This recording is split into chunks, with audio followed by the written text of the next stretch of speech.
Hello everybody and welcome to another episode of Daedalus Plays with Electronics. And in this episode we will be looking at... no, not this thing again. Although I will be looking at this iMac in a future video because I did notice something when I was examining it after I shot the first video. But we're not going to go into that in this episode. Instead I will be looking at this device. Now this is a DVD player, or well actually it's a Blu-ray DVD DivX player. It's a decent device, but it's actually my next door neighbor's DVD player. Now the reason I've got it is that it no longer works. Something went wrong with it, and this cat may or may not have had something to do with that.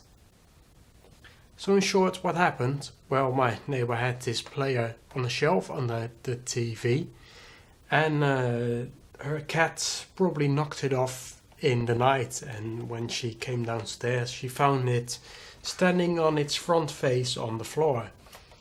And that's not where she left it. Now when she tried it on, she put a DVD in it, and it just wouldn't work. The device still seems to work fine, like it outputs video to the TV, but when you put a DVD in this, it doesn't spin up the DVD, so it tries to read it, but the DVD is not spinning as it should, and so it thinks the DVD itself is faulty, but obviously that's not the case. There's something wrong inside this machine. And by the sounds of it, from what I can hear, what she says is wrong with it, and having tried it myself, it does sound like a mechanical problem, or it could be something fairly simple like a connector's come loose or something like that. So let's go ahead and open this up. Now the only thing I can see how to open this is that there are two small Phillips head screws here on the back, and I don't see any other screws I can access, so it looks like I can just undo these screws and then slide the top off. So let's go ahead and try to open this up.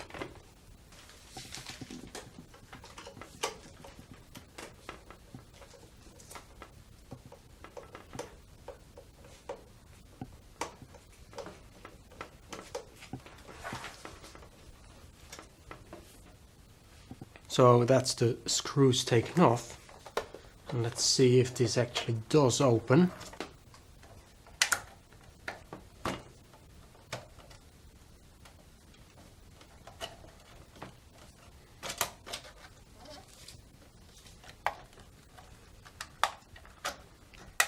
Okay, yeah, it does open like that.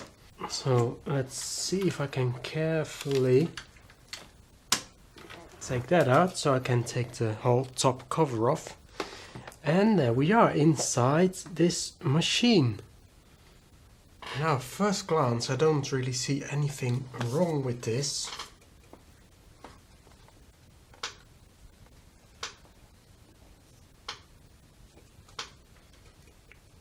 All the connectors seem to be properly in place. So I might need to take this whole CD assembly out of here now.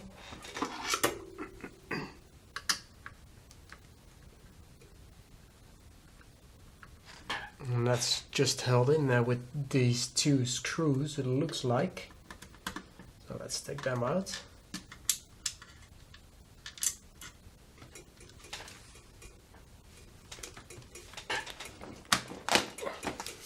Oh yeah, there we go. All it took was just a little bit of more force. So that's the drive taken out, and even now I can't really see anything wrong with this.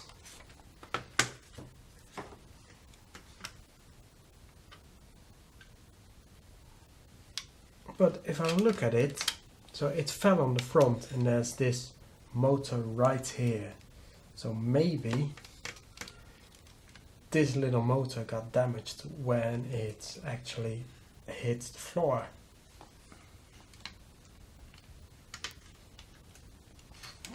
That little motor only operates this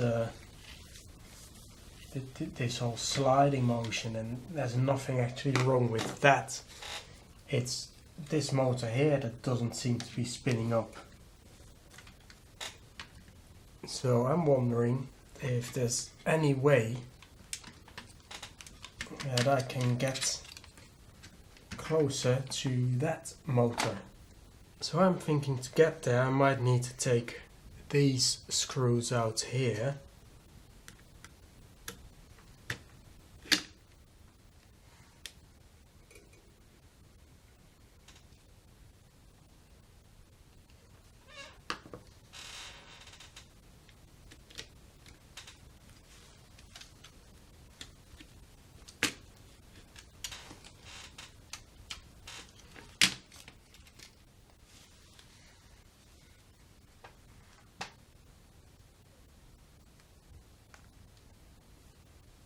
So then we will be looking at this motor right here. And again, I can't really see anything wrong with that. So I'm guessing, let's go ahead and see.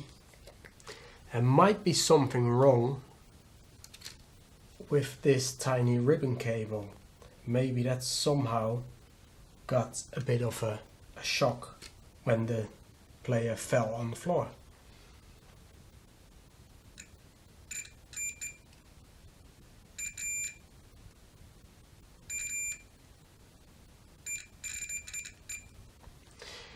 Well, now all these connections seem to just connect just fine through that cable, so I don't think that's the problem. So that just means that there can only be a problem with this little motor here. Unless that shock actually did sort of knock that cable loose. Now I can try and connect it all back up and see if that somehow has fixed the issue. So let's just go ahead and do that.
No, so that actually did not solve anything.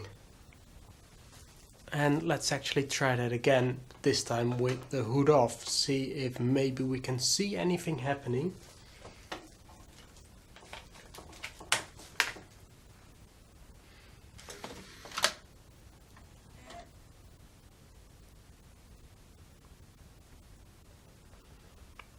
No, now that should be spinning up the disc. And it's not spinning up.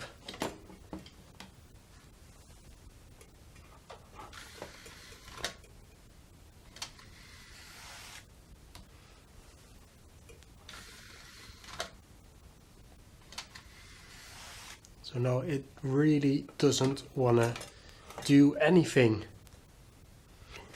Okay, now I am noticing something weird.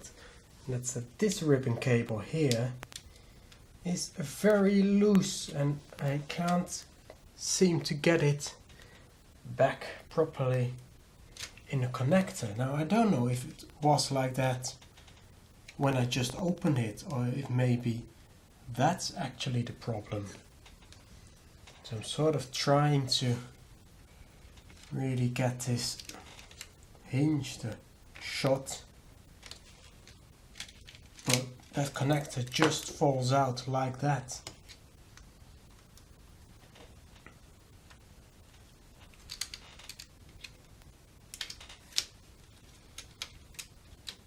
So yeah, I'm not sure what's going on there, but that doesn't seem to be right.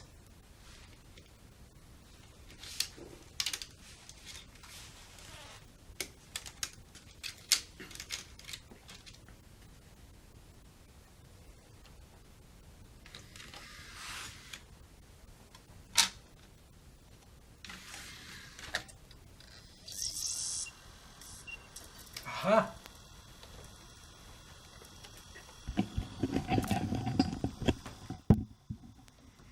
Okay, there we go. That is a spinning DVD in this drive. So it looks like it was actually this cable right here that somehow got loose. That seems to be a really weird, nasty little connector that doesn't really want to stay in place. So maybe when this DVD player fell over on the floor, that connector right there came loose,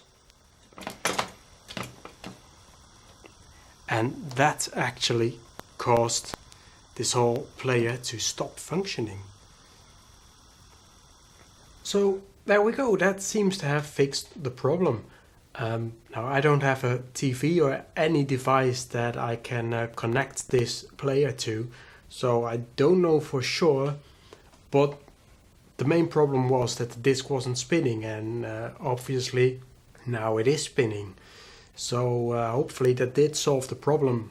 I will have to give this DVD player back to my next door neighbor. I'm sure she will try it out as soon as she can, and if it does work, well then that's a successful repair. So that's it then for this video. I hope you've enjoyed. If you did, do like, subscribe and share this video with your friends. Thanks for watching, and I will see you again next time.